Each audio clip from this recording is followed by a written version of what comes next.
dans le PCRN. Du PCRN, ok. Pour le cas je voudrais quand même revenir quand même sur le cas de la Chine, parce que c'est un cas assez particulier.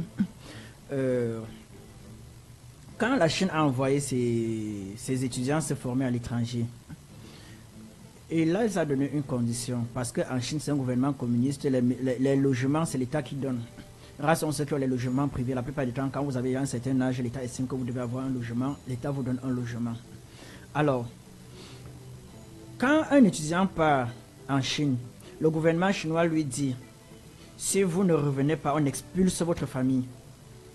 À vous de choisir. C'est ce qui se passait avec la Chine, c'est ce qui se passait. Maintenant, quand tu finis de faire les études en France, par exemple aux États-Unis, les sociétés des États-Unis te prennent et te donnent un salaire assez consistant que la Chine à l'époque ne peut pas te donner. Parce que la Chine n'a pas ce moyen. On met alors une condition. La plupart des temps, les gens ne mouillent pas le gain, ont envie de rester là où on les paye plus. Mais la Chine vous met la pression. Si vous ne rentrez pas, on expulse votre famille. À vous de faire le choix. Et la Chine l'a fait, la Chine a appliqué. Pas que la Chine, c'était pas, oui, parlez au micro. C'était pas un jeu, la Chine l'a appliqué, la Chine a expulsé des familles. Ce qui a contraint les enfants à revenir pour le bien de leur famille. Et mettre cela au service de la Chine. Quand vous voyez... S'il vous plaît, oui. C'est la contrainte. Une fois maintenant, comment la Chine s'est accaparée la technologie? Cela a été simple. Les puissances européennes, la Chine est un grand territoire de consommation. La Chine sait ses avantages et la Chine sait tirer avantage de ses avantages. La Chine est un grand marché de consommation, plus d'1 milliard d'habitants. L'autre là, c'est pas donné. Alors, quand vous voulez vendre vos produits en Chine, la Chine vous demande d'installer votre entreprise en Chine. Quand vous installez votre entreprise en Chine, vous créez par exemple Nokia, vous dites installer en Chine, vous installez en Chine. La Chine vous dit, vous ne payez pas les impôts pendant peut-être 10 ans. Vous êtes là, vous produisez, vous ne payez rien. Et vous dites à une seule condition, je vais envoyer des gens là-bas que vous allez les former. La Chine sélectionne ses meilleurs étudiants dans le domaine de la téléphonie mobile, de la téléphonie, ou bien du moins de la technologie des téléphones. Oui. La Chine, avant de les envoyer, la Chine les tire les oreilles. Comme on vous envoie, vous avez 5 ans pour rentrer, créer la société chinoise. Si après 5 ans, vous n'êtes pas capable, on vous enferme. Et ils vont là, et ils ne vous disent pas, ils nous disent constamment, ils vous appellent dans des séminaires et dans des réunions, et ils évaluent la manière dont vous êtes en train de maîtriser cette technologie occidentale, que la Chine n'a pas encore, il faut le préciser. Et quand après 5 ans, ils peuvent encore vous laisser encore 2 ans pour les détails, pour que vous maîtrisez tous les contours. Une fois que vous avez maîtrisé tous les contours, la Chine, si vous vous appelez Nokia, la Chine lance la société Sokia. Et la Chine oblige ses populations. Vous êtes chinois, vous achetez Sokia. Vous achetez Nokia, vous payez les impôts, vous payez les taxes supplémentaires sur les produits étrangers payés. Vous êtes en tant que chinois obligé de consommer Sokia.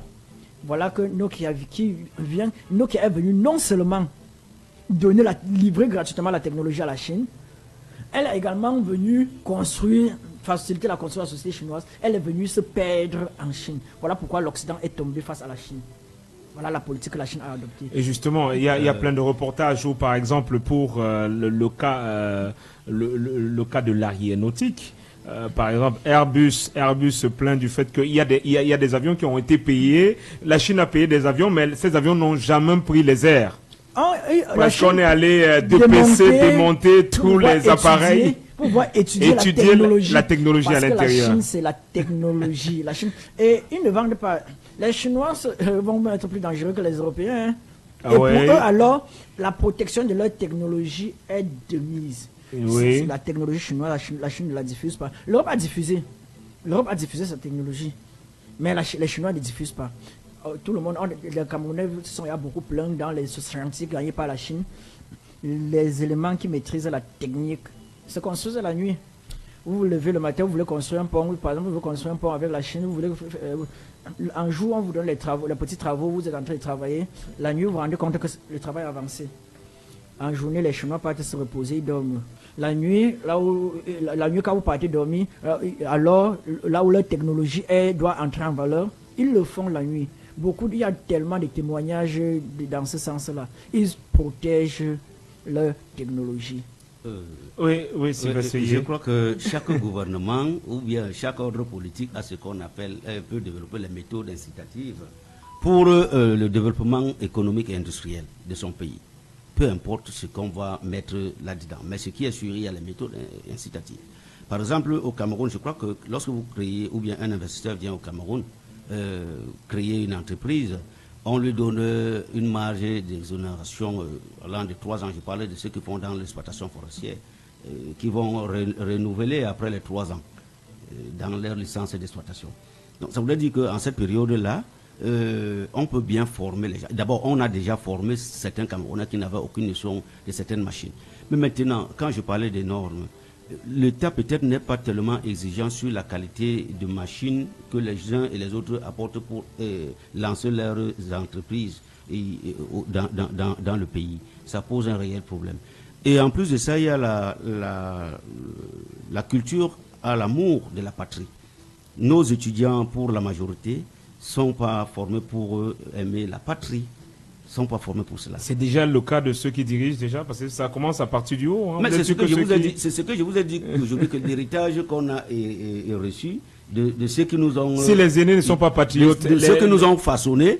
Or, il est très difficile pour nous de transmettre la pédagogie aux autres sans toutefois, c'est-à-dire en cherchant à mettre de côté tout cela. Donc, c'est que là, vous voudrais dire qu'en Chine, depuis le 5e siècle, ils ont eu Confucius qui avait beaucoup travaillé sur la culture et la famille en Chine et la révolution du travail en Chine. Et vous voyez que les gars comme le Mao Zedong ont essayé d'utiliser la même méthodologie pour leur montrer que le travail c'est de l'or.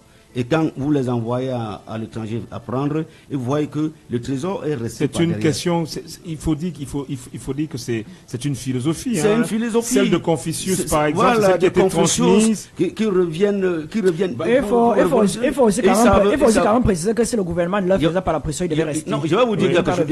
Comme les Africains. Ce n'est pas question de pression. J'ai dit c'est dans leur nature. Non, il y a quand même la pression qui est là. Parce que le capital souvent peut faire flancher. Tous les peuples, non, tous les peuples. On va parler tous à la fois. Voilà ce qu'on les a promis. Oui.